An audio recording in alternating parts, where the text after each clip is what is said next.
bump, bump, bump, yeah. Bump, bump, bump, bump, bump, bump, bump. Them hits don't make no sense. Hey, sit back, pop around like Prince. Your car dirty, need a rinse. Dreamy, need a pink. Pussy smelly, got a stench. I'm gonna take you to see something really magical. I have to get down here. Ready? It's over here. Follow the little path. Ooh. Alright, it's over here. Ready?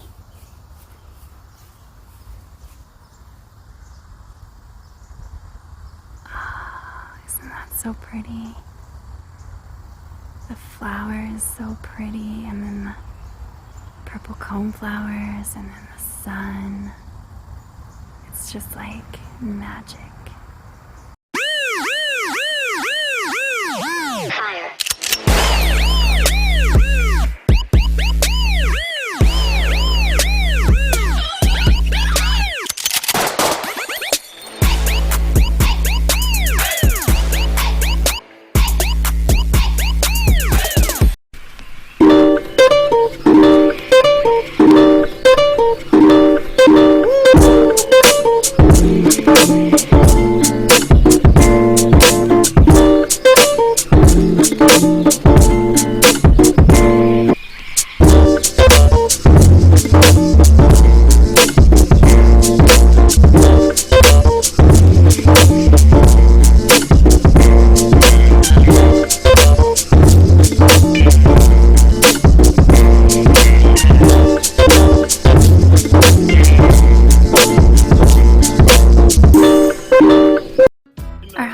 Built in 1981, so the windows don't have any trim around them, and I don't really like the look of that. So I took some 1x2s and 1x3s and cut them today and made a little piece of trim to go underneath our big living room window. I already had the top done, but I wanted to put a little piece along the bottom, and then I built the table that's underneath that you'll see in the last picture there.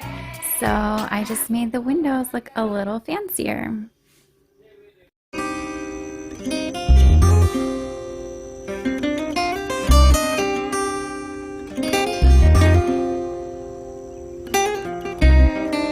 Yo, Tego Calderón, Omar, los bandoleros. Aunque digan que soy un bandolero donde voy, le doy gracias a Dios por hoy estar donde estoy. Y voy a seguir con mi tumbao y con mis ojos colorados, con mi gato activado. Ustedes no me lo han dado. Oye, a mí me importa poco lo que se diga del nigga. William Landrón y yo somos socios de la avenida. Soy bandolero como el Mr. Politiquero, que se robó todo el dinero y lo postularon de nuevo. Como si nada, si fuera Cardio Don Omar, nos daban conspiración, la llave bota. Y yo no soy ejemplo, mi respeto a... Okay. Ooh, this out, ooh, ass this out, ooh, hit it. Ooh, this out, ooh, ass this out, ooh, hit it. Today I removed the wallpaper from one of the bedrooms, the wallpaper border, and I just wanted to show the process.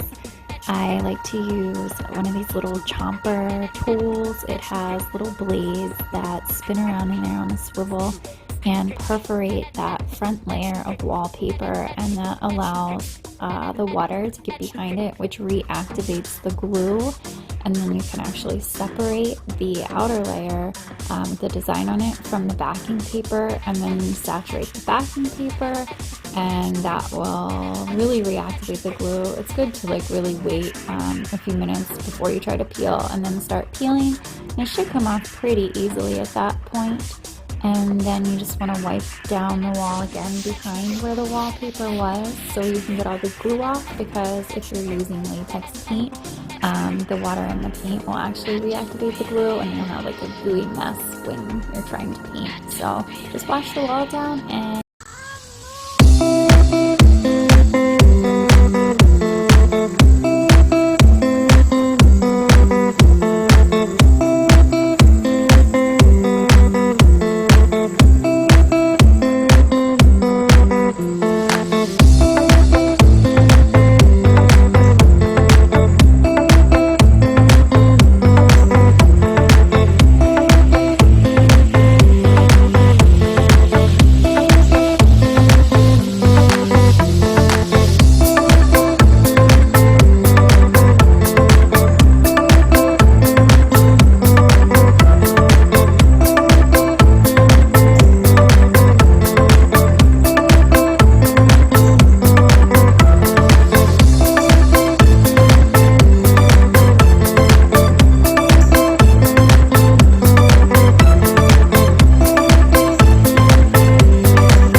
a bag on your rollers and brushes and put them in your fridge.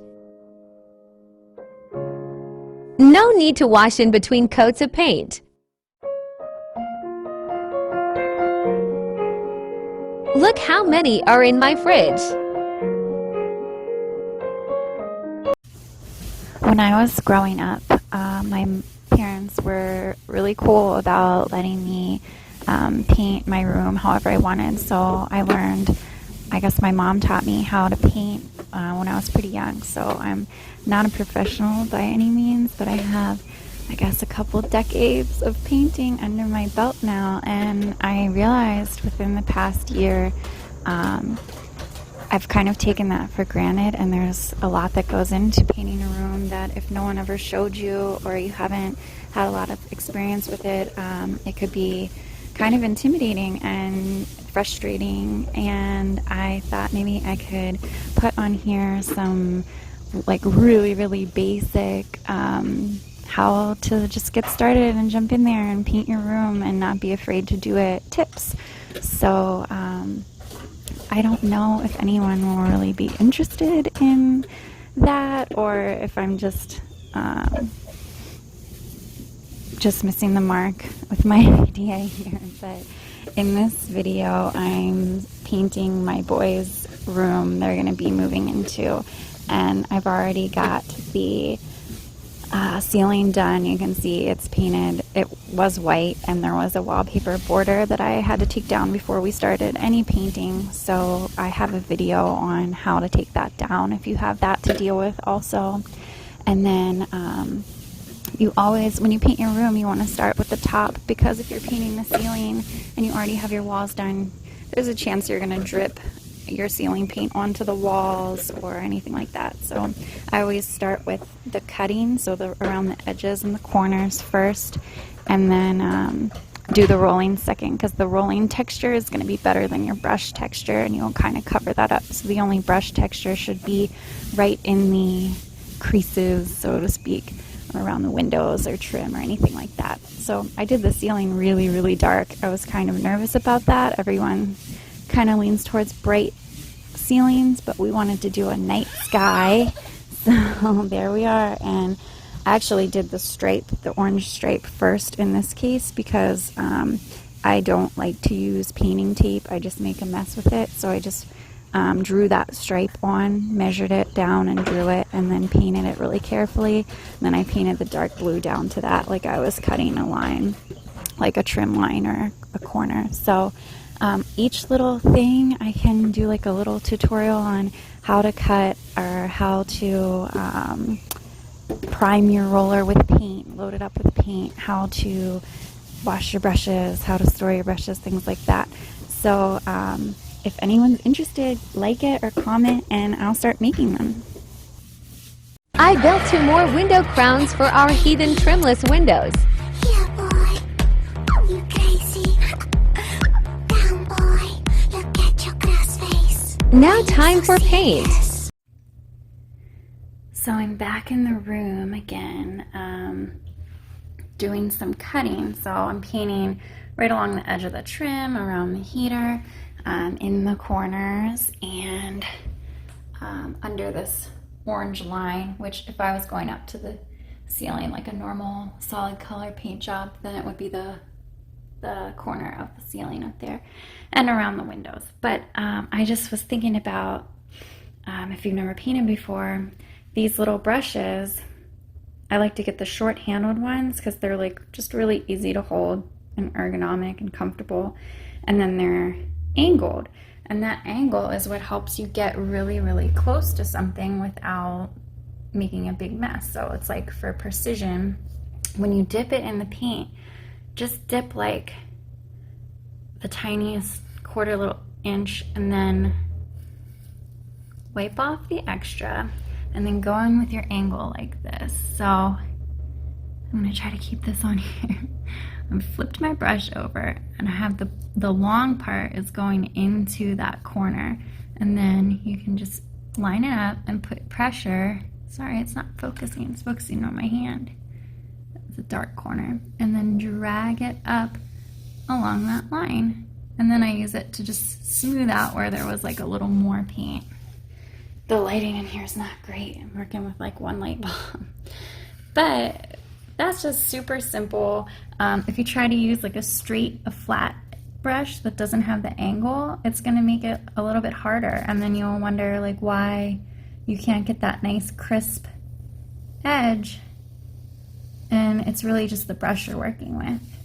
And when you go to buy a brush like this, they'll usually say what kind of paint to use with them. So it'll say, oh, this brush is good for latex paint in, you know, a sheer, glossy finish.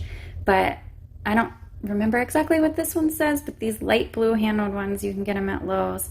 The bristles are all white when they're clean. But you can get these for pretty cheap, and they clean up really easily, and they'll help you get in do those little cuts really good without making a big mess, and lots of practice too. So this is my second tip for cutting along the edge with your little angle brush. So at the bottom, the best thing you can do, I just put the littlest bit of paint on the end of my bristles, wiped off the extra.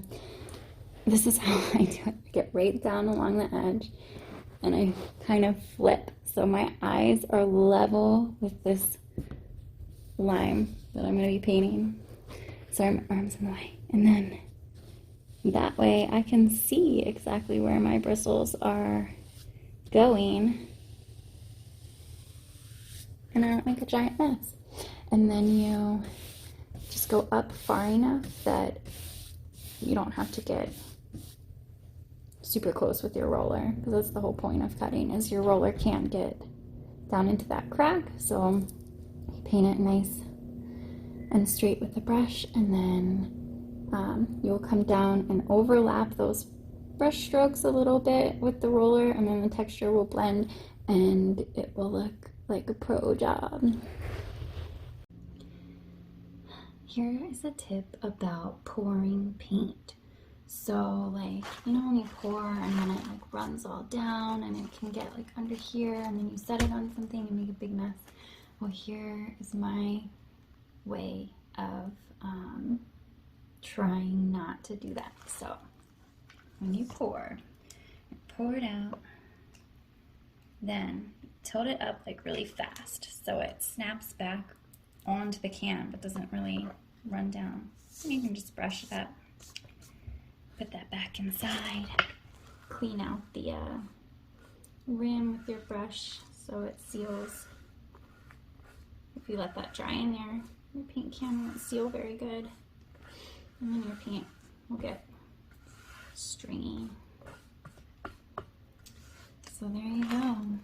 Like, I still made a mess, but it's not on the bottom of the can, and that's where you get paint on your carpet and stuff like that.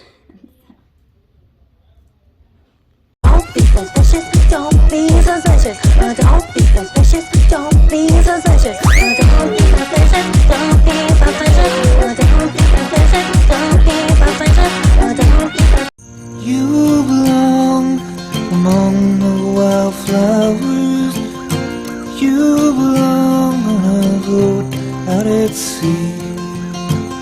Sail away, kill off the hours.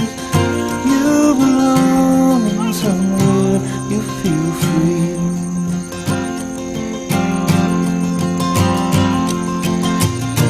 Run. Rain, rain, go away. Come again another day. Little Tata wants to play. Rain, rain, go away.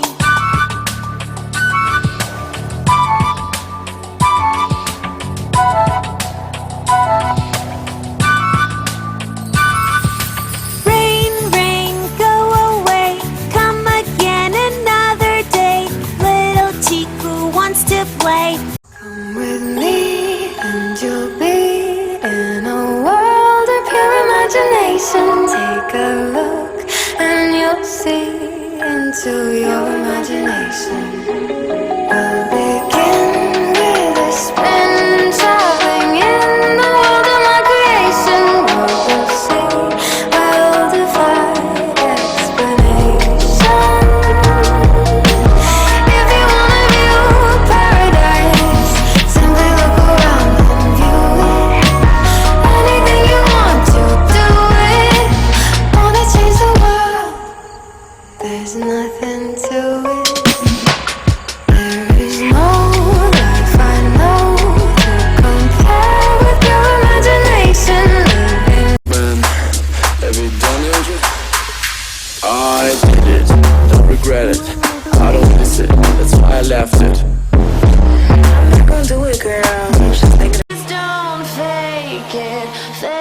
make it fake.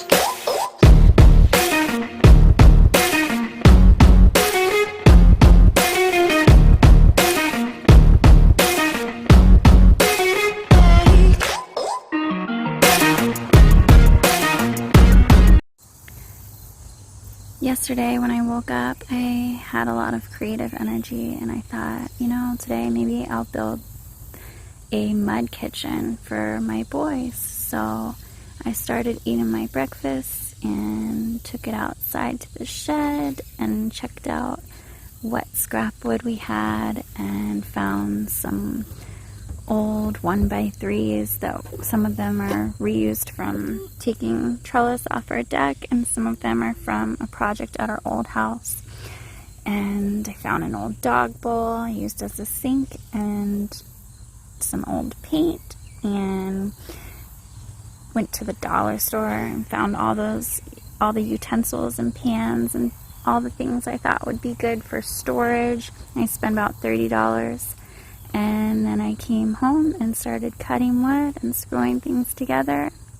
Made this little spot on the back of our shed near our water catchment barrel so the boys can play in the mud and do some explorations and STEM activities and get nice and dirty.